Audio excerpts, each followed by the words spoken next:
Hey everyone, welcome to the channel. My name is Catherine, and today I'm going to be talking about how I diffuse my panic attacks.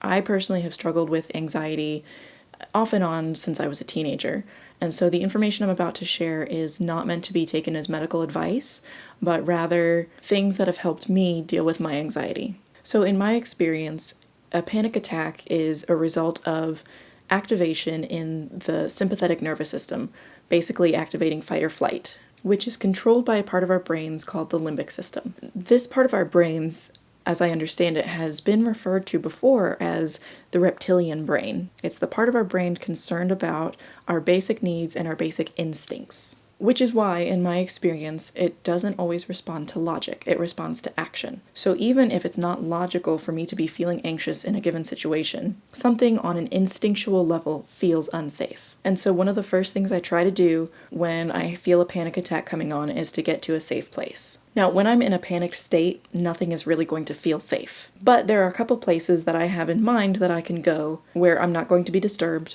where I don't have to worry about people staring at me, and where I can just take some time to self-soothe. So for me, most of my panic attacks occur when I'm sitting in my car.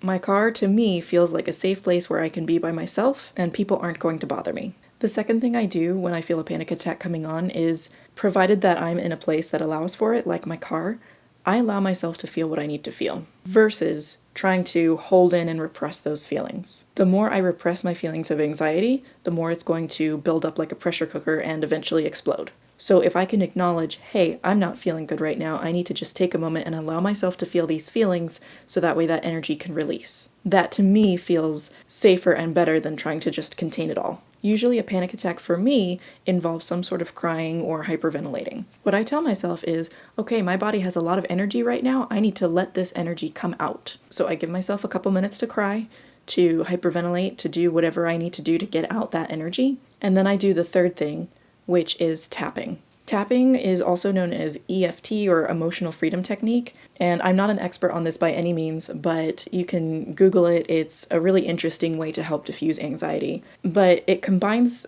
Eastern concepts with Western medicine, and it's essentially the idea of tapping on specific points throughout the body to help balance out the energy in the body. So the places that feel best for me to tap are going to be my head, between my eyebrows, my temples, underneath my eyes, my upper lip, my chin, and then just below my collarbone.